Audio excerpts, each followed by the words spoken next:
traditional medicine. When I talk about traditional medicine, I'm talking about hospitals, pharmaceutical companies, anybody in medicine, anybody who makes their money in medicine, who gets reimbursed from insurance companies.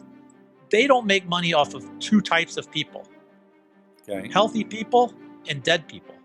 They make money off of chronically sick people. It's like a built-in incentive structure, but it would be nice if you had a healthcare system where doctors were incentivized to keep you healthy. They don't have a platform for telling people about all these health hacks that keep people healthy. And I thought it would be fascinating to tell everybody about that and really spotlight the people that are making this happen, staying vital, staying healthy, staying sexy, staying young is what living life is all about. And if you have doctors that have proven treatments that keep people young and healthy so they don't get sick, you want people to know about these treatments and that they exist. This show comes out every Tuesday. Always looking for the latest, greatest health hacks. We've already covered an enormous amount of information. This is a really exciting show. And so what we ask you to do, if you're listening to this on just the audio, subscribe to it at iTunes. Just hit that subscribe button.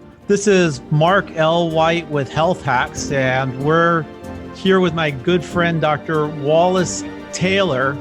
Dr. Taylor's from Austin, Texas, and he has he's with Forum Health, and he has some really cool health hacks he's going to share with us today. Thanks for joining us, Dr. Taylor. Well, thanks for having me. Great to be here. Awesome. Tell me a little bit about your journey into medicine. I know you were in the military. Sure. You know, I always liked life science. So I always liked treating people and helping people. I was a Boy Scout, Eagle Scout. So, you know, always helping people across the street and such. But I went to medical school and was really intrigued by ear, nose, and throat. So that's what I did my initial residency in. And for the first half of my career, I practiced more or less traditional head and neck surgery. But in the 90s, I started running up against some people that were really, really bad, chronically ill. And I just didn't have the tools in my Western toolbox to treat them. It was more that we had cover up or Band-Aid kind of approaches to their problems. Mm-hmm. And so I started really paying attention that there might be root causes of what was making these folks sick. And once I started paying attention to that and learning about that and helping them identify those root causes and remove them, that we really started allowing their bodies to heal themselves. And that became so much more gratifying than the traditional way I had been taught through medical school and residency, that I just migrated totally away from traditional ENT and started to practice environmentally acquired illness medicine, or what I call root cause medicine. So why is it that traditional medicine doesn't teach you about root cause? Because to me, it seems like it makes a lot of sense. Yeah, that's a great question. I mean, I think they would say that they do, that we do get taught physiology and microbiology and those kinds of disciplines. But I think there's just such an emphasis on pharmacology and using drugs for symptoms. And we could talk all day about what might be the motives behind that. But I feel like that's kind of where we got pointed a little bit in the wrong direction. Did you ever have this aha moment where what you realized is maybe not the best way of treating people? Was there just one event that happened? I think it was kind of just like building a wall, one brick at a time. But I remember I did see this one fellow when I was practicing in Colorado, still practicing more or less standard ENT. And it was a big old burly farm worker and just as honest as the day is long. And he basically came in and said, you know, Dr. Taylor, every time I go in Walmart, I pass out. At Walmart? Yeah. He said, I pass out in Walmart. And even a couple of times I've had seizures. Well, the bottom line was he was having adverse effects from electromagnetic frequency and all the chemicals that were in the Walmart. And it was just, for him, the last straw that broke the camel's back. And this guy literally had some fainting episodes. And to me, that was pretty dramatic. But we saw a lot of other cases of people that were just desperately ill. And many of them, it was due to chemicals like agricultural pesticide residues that they had been basically just filled them up to the top of their tank, and then they were symptomatic. Do you think that environmental has a role to play in what we're seeing with a lot more illnesses? I honestly believe the longer I practice this, the more I believe that pretty much, except for a few exceptions, all chronic complex illness, whether it's autoimmune disease or endocrine disease or inflammatory disease, it's all related to the cumulative exposure to environmental toxins. But I also include in that, Mark, toxic life experiences or so-called stresses, because to me, they're just as much of a trigger of chronic illness as, say, mercury or lead or heavy metals or toxic EMFs or any of these other true toxins. What are the top 3 biggest offenders going on right now that people should be staying away from? Like, what are you seeing out there that people aren't even aware of? We're seeing a lot of illness related to mold toxins or mycotoxins.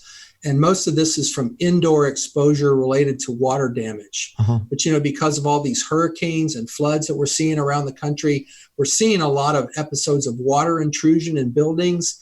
And a building only has to be wet for 2 days before these toxic indoor molds will become established. I think that's the number one toxic threat I see in my practice. But we're also seeing lots of cumulative effects of chemicals. There's about 100,000 different petroleum-based chemicals now that have been unleashed on our environment. And most of those have never been tested for safety to humans. The ones that have most normally are identified to be not safe.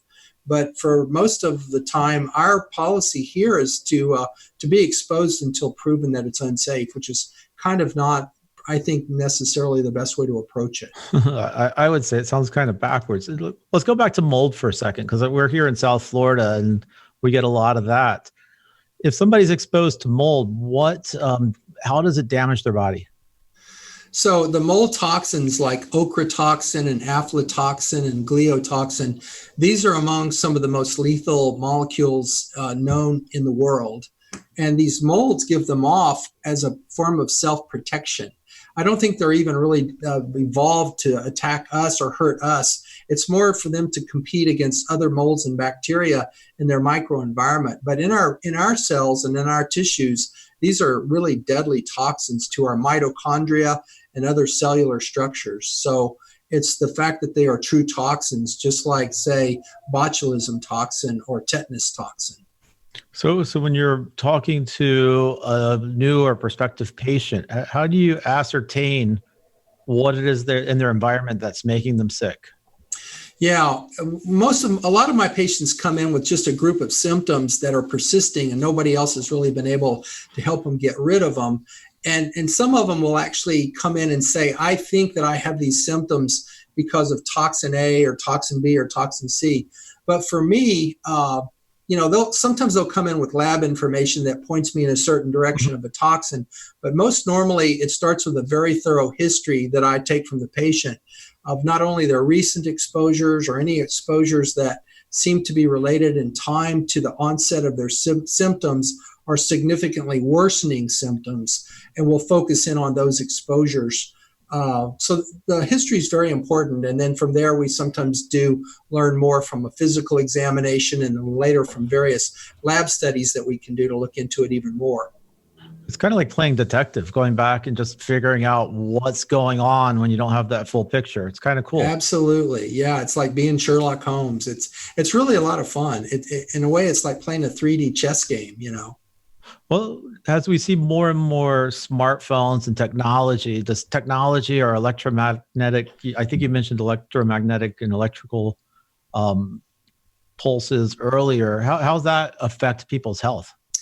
Yeah, well, I did just come back from a really good conference out in Santa Cruz, California a couple of weeks ago. It was EMFC 2019, but they brought together some of the global experts on the adverse health effects of certain types of electromagnetic radiation, electromagnetic frequency. And, there's a lot of buzz right now about this new modality 5G that they're rolling out with the Internet of Things, But it turns out that many of these electromagnetic frequencies are waves that basically definitely have adverse effects on biological systems, not just humans, but pretty much all biologic systems, the birds, the bees, the frogs, the trees. And it turns out that they're just very damaging. And it's not just dependent on what we call thermal effects. So some of the governments have said, oh yeah, the only thing that would cause damage would be if it heated tissue up. But we know that that's not the case because there's so many targets within our cells that respond directly to these electromagnetic frequencies, and not even the ones that are so-called ionizing. Like, everybody knows that radiation from X-rays is dangerous because it can break your DNA and such and cause molecules to separate. But we're talking about even the non-ionizing radiation, like ultraviolet light or infrared light or microwaves. So the other day I had my cell phone in a shirt pocket. Somebody said, don't do that. That's going to cause damage to your heart. So I move it to my pocket in my pants. He said, don't do that. That's going to cause you to be sterile. Fact, fiction, myth. I mean, there's so much myth out there. Yeah. Well, what do you do? Well, I think the studies are really beginning to be more and more conclusive that the closer these EMFs are to your tissues, the worse they are. And we saw some pretty good evidence of correlation of cell phone usage against the head with, certain kinds of tumors and problems related to that side. Ladies that are wearing their smartphones in their brassiere, correlating with breast cancers and things. And, even right there on the phones themselves, if you go and read the legalese in the settings section, which you can go to by accessing general and then about legal, I believe is the acronym is GAL. So go to settings, GAL, and then you can read in all the legalese, but there's actually places in there where it says, hold your phone at least a certain distance away from your body at all times, or they recommend that. So yeah, I think it's true. It's probably not a good idea to put these against your body. And that was one of my big health hacks I was going to suggest. So what does one do with all the electricity? Like, we can't just go back and live in a cave. So how do we play good defense to all this environmental change and technology? Yeah, it's a really good question. And I have to admit, I'm not sure I can even give you the answer. All I can say is that that certainly we need to look at what they call the precautionary principle.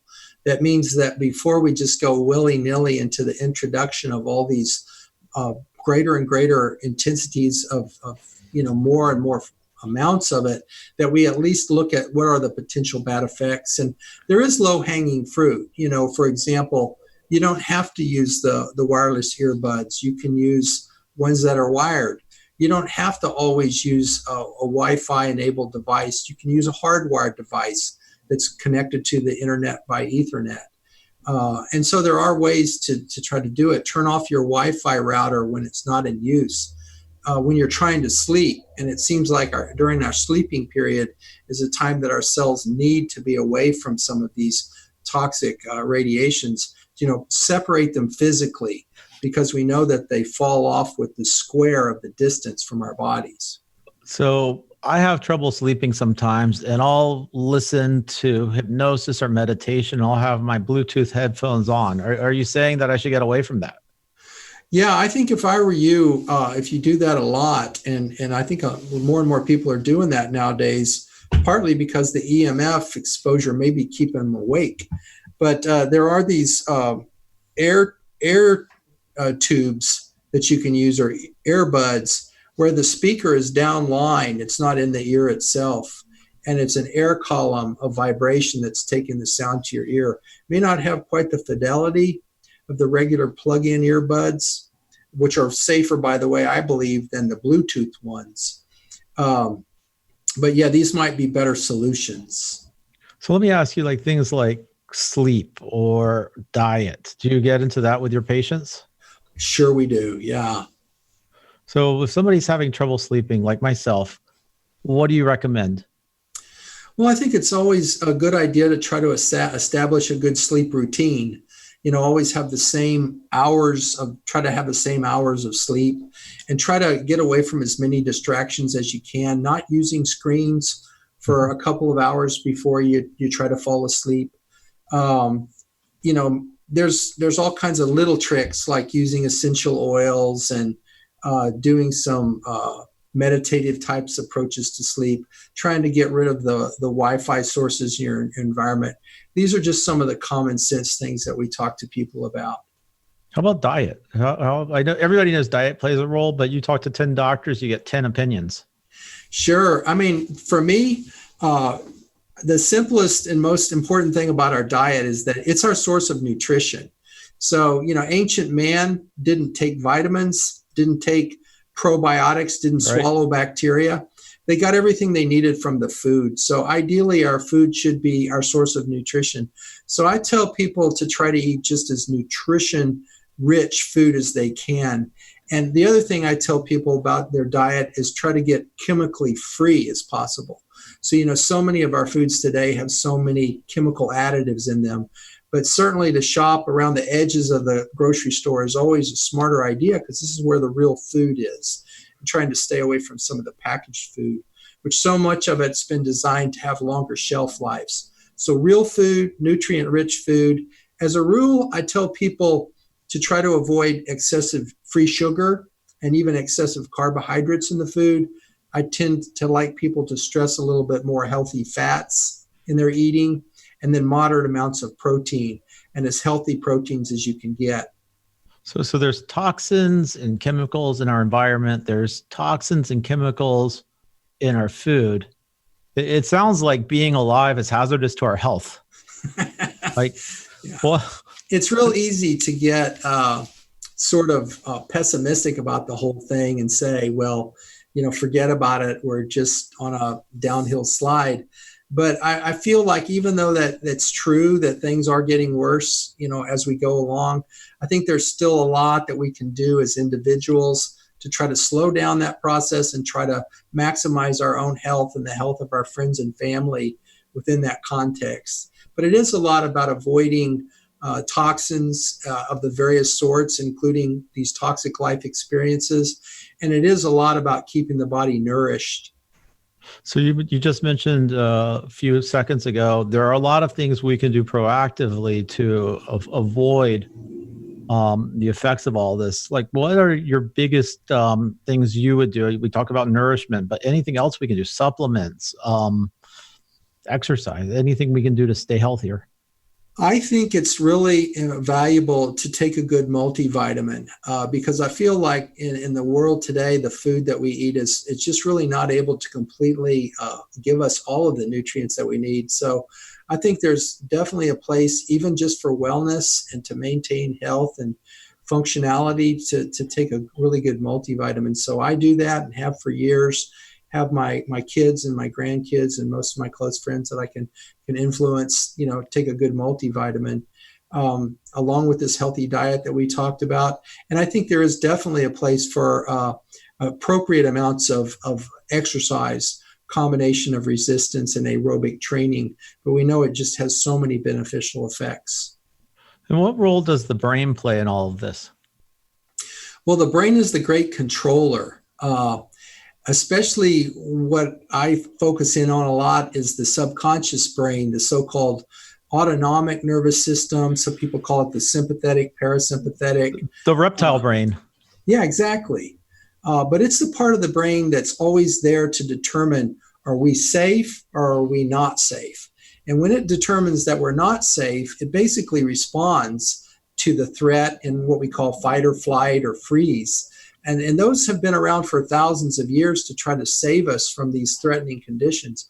But it turns out because of the nature of the threats in today's world, more stressful events because of our high-paced lifestyle and all these various toxins we've been talking about, it's a lot easier for our brain to stay stuck in a threat response, in fight or flight.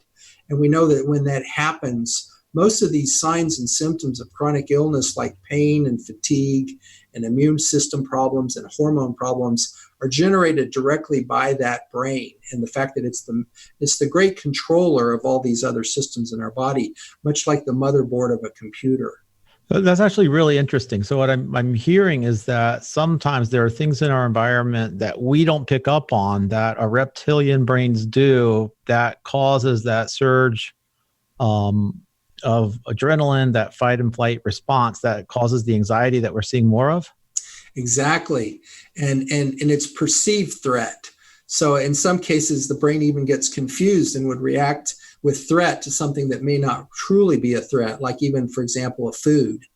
But yeah, that's what it's all about. And many times we don't even sense the actual threat itself. We talked at that conference about some people can actually feel or sense when they're around toxic electromagnetic frequencies. Most of us can't.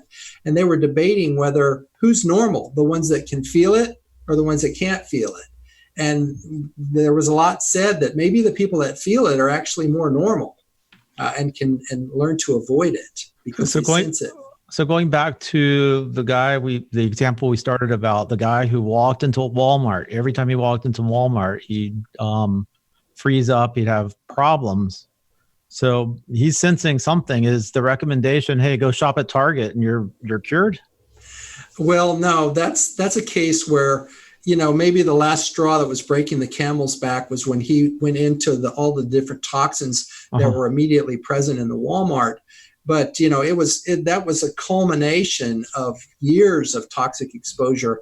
And especially for him as an agricultural worker, you can only imagine the number of pesticides and fertilizers and other chemicals that he had been exposed to over many years. So for him, it was really just talking to him about trying to get away from the toxins as much as possible, avoid the ones that he could, and then just trying to learn how to nourish his body in a way that could help him eliminate toxins and just make his cells be healthier overall. Well, what do you see as the biggest threat over the horizon over the next 10 years that we should all be aware of? Wow. I really feel like there's going to be some real issues with the rising temperature of the Earth and the things that are going to be associated with that. And you can argue all day long whether that's man-induced or not man-induced. I have my own personal opinion, but I think any way you cut it, I think the rising ambient temperatures and the change in weather patterns and wildfires and things is going to be a big issue. I also feel like the way that we're rolling out many of these EMF technologies in the sake of improving productivity and so forth is going to have a lot of adverse health effects, not only to humans, but to all living things. We're having a real wave of extinctions right now. I don't know if you're aware of that. Yep. They call it the sixth wave in the last 500 million years. I've heard that. Worse than the wave that killed the dinosaurs. Yeah, I think it's as bad as that one, and it's only just now ramping up. But they're saying that currently species are disappearing at 1,000 times the background rate, and there's predictions that by 2050, 30 to 50% of the species that were present 2 years ago may no longer exist. Most people believe that is caused by humans, not necessarily climate change, but us just going in there and destroying forests and destroying the habitat and changing it around where animals live. Yeah, I think that's probably one of the biggest things is that just loss of habitat. For example, the rainforests, dramatic loss of square miles. Some rainforests, 10% remain, and people don't realize the biological diversity in those environments. So what do we do as a species? What do we do? You're a healer. How do you heal the planet? How do you heal humanity? Well, for me right now, it's one of the roles I can play is just to make people aware that, we're in the late innings and that we do have a role. That everybody can make individual decisions when they go to the store, when they go to the gas pump. These individual decisions that we all make every day with our dollars and such, that we can change the rate of change. And I think also part of my role is I try really hard to not project too much pessimism. It's real easy for people to become real defeatist about what's going on around us, but I'm basically an optimist by nature, so I try to interject that, hey, there is reason for optimism. And of course, in my practice, I see the sick of the sick that have been to see lots of other people and aren't getting the answers, and they've already been through cover-up Band-Aid medicine and it's not working for them. So we just try to reverse that by paying attention to all these things we've talked about, and we are making differences. People are getting better, and it's just very gratifying to see that. So if we take it one human at a time, and you talk about things like petroleum in the environment and petroleum probably killing off the planet, there is a correlation. We take care of our bodies and things will get better. So I think that message that you send is an optimistic message. And I think it is important that we make everybody aware of what's going on. How does somebody get in touch with you if somebody wants to learn more about what you're doing, and what's the next step? Sure. Well, I'm recently joined Forum Health Partners, which is an organization that's in the process of acquiring integrative and functional medicine clinics around the country. I think there's 7 practices now that have joined. They just started in June, and they have some very ambitious goals to try to acquire a bunch of practices of folks that practice as I do, with the thought of trying to level up and be able to create a forum where people can bring best practices together. We can learn from each other.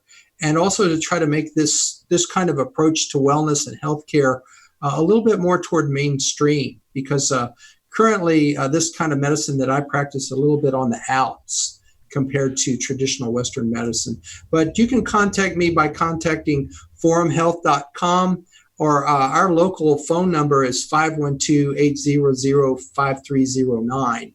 And we can arrange for people to come and see us directly. And I think that what you guys are doing is good too, because you're bringing that consistency with integrative wellness practices to the forefront. And by combining forces and speaking with one voice, you'll reach that tipping point where people know what's going on. People don't believe the mainstream garbage out there, and we start to change our diet. We start to change our attitudes towards the environment. So I think what you're doing is really amazing. I really appreciate your time. And hopefully we just keep spreading the word. Yeah, Mark, and I appreciate what y'all are doing to do your part to increase public awareness and to provide hope for people that there are solutions to these problems. But again, we are in the late innings, so the time is now. Simple solutions. Tonight, I'm going to lock my cell phone in my car and see if I sleep better tomorrow.